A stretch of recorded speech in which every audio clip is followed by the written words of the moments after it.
decided that he had had enough of being on committees about Israel and just giving money to Israel, and he wanted to do something a little bit more substantial. So he decided, why not try to make a connection between the United States and Israel in kind of an interesting, kind of new way. What he was a great idealist type of thing. Wasn't too good at planning per se. There was the league was kind of fraught with interesting dilemmas and issues. Didn't really have the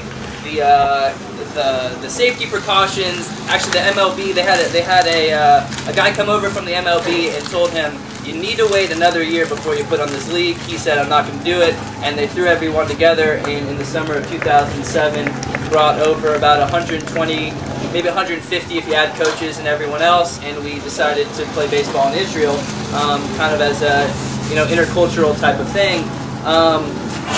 Beside the summer that I spent at Chautauqua as the sports reporter, it was probably the most magical summer of my life.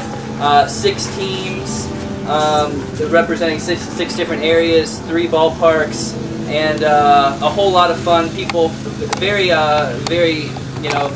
intercontinental league. It was Australians, Japanese, all sorts of people from Latin America, the United States, Canada. So it was a great experience. I was fortunate enough to make the All-Star team over there and had a little bit of success. So I went out. That was my last season. Went out with a bang. A couple interesting side notes. We had a couple labor disputes. So I was involved in my first labor strike over there. Maybe not my last. Maybe I don't know, but we'll see.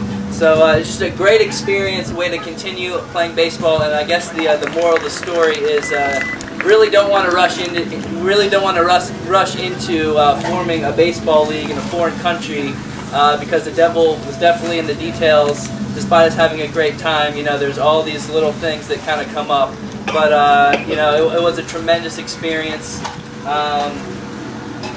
Q&A. What do you guys? Who were some of your opposing teams? Well, we had 6 different teams. I was on the Renana Express, so it was 6 teams that they basically formed out of thin air. So we played exclusively within our little league, and so we had the Renana Express, the Tel Aviv Lightning, the Netanya Tigers. So 6 different communities that they named teams after those communities. So it was all just in Israel essentially. So, you want to comment? I listened to you last summer. Right. You want to comment about the shortage of baseballs? I think that would be interesting. Yeah, that was one of the issues. We ran into monetary issues about halfway through the summer, and payment was we didn't get paid in time, that type of thing. We ran out of baseballs, and basically the new rule was no throwing balls out to fans anymore.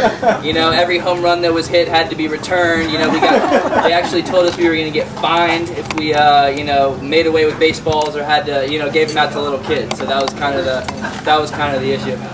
It was like a 45-game season. It was about a 3-month stretch, pretty much 6 days a week. Yeah, pretty much every day except the Shabbos. So yeah, I can't play. Well, what position did you play? Outfield, pretty much left field mostly. Yeah. So could you tell some of the major leaguers who coached the league from there? Yeah. God, names escape me. Art Shamsky. Art Shamsky, Ken Holtzman, and what was the third one? And the designated Jew. Yeah, the first designated hitter in Major League history was Ron Bloomberg. Yeah. So Ken Holtzman was actually kind of kicked out of the league. He kind of had some issues with the administration. So yeah, personality too. So if you run into Ron Bloomberg, great guy. Art Shamsky, great guy. Ken Holtzman, run like the Dickens. So. How many people came to see you? Well, that was interesting. Opening day, we had a great crowd. Mostly expats were kind of really interested. We had kind of a hard time getting the local Israelis. They're so into soccer and basketball. They haven't heard. The common response for Israelis was, "Baseball? We have no baseball in Israel. What are you talking about?" So that was their response. But opening day, we probably had 5,000 or 6,000 people. Yeah, for the All-Star game, it was probably the 3,000 people, but besides that, I'd say for the everyday weekday games, maybe 100, 200 was a good night. Sounds like New Orleans. Then tell them about the Gezer kibbutz. Yeah, the fields were great because they have no baseball fields in Israel when they started this whole thing. So they took an old softball field at this kibbutz in the middle of the, northern, I guess mid to northern part of the state of Israel, and one of the most historic places in the world, quite frankly. It's where the Maccabee revolt happened there. It's where King Solomon was buried. That was left field, and all sorts of sunflower and crops in the background. The field itself was an absolute nightmare. Plenty of injuries to go around for everybody. One of the better players in the league, unfortunately, had a ruptured eardrum because the shell, which is usually covering people when they take BP, wasn't big enough and just got clocked in the side of the head. So the security thing was kind of... Tell them about the mattress around the light pole. Oh yeah, so there's a light pole in right field, which, in a normal softball-sized stadium wouldn't necessarily have been an issue because of the shorter field, but the baseball field, they put the active fence, so the light pole's in the middle of right field with a nice little mattress around it so people wouldn't run into it. And a hill right after that that went up into the sunflower patch. So that was Gezer. And we had some delays in the league because the park in the middle of Tel Aviv, if anyone's been there, called Sport Tech, this big, beautiful park that they have there was originally a soccer field that they transformed into a baseball field. There was all sorts of miscommunication on, the soccer team was claiming the field itself, so we had to push back several of the games, so that was another one. The fields themselves, someone read a book about the fields the first year of the IBL. But her requirement was everybody had to be Jewish, so whether them... No. It was about 50% Jewish ball players. My roommate was a devout fundamentalist Christian. People of all different. The one Japanese guy was, I guess, he was Buddhist, so he would do his Buddhist meditation and stuff before the games. So that was an interesting. Just one follow-up question: the tryouts itself? How did they know about you? Well, it happened to be that the athletic director at Haverford was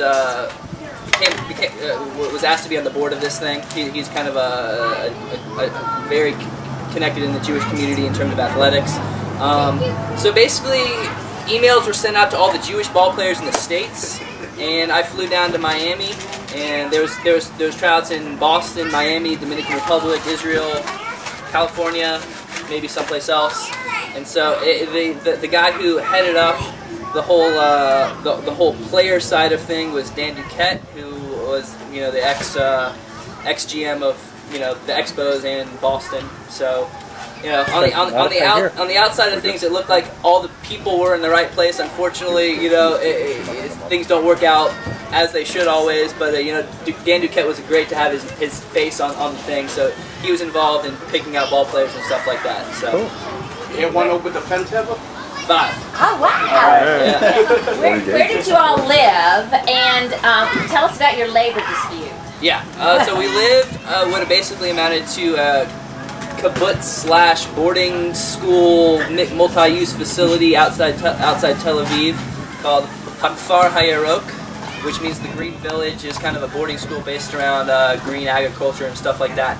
And basically what happened was, beds that are made for 12-year-olds aren't necessarily good for 250-pound huge ball players.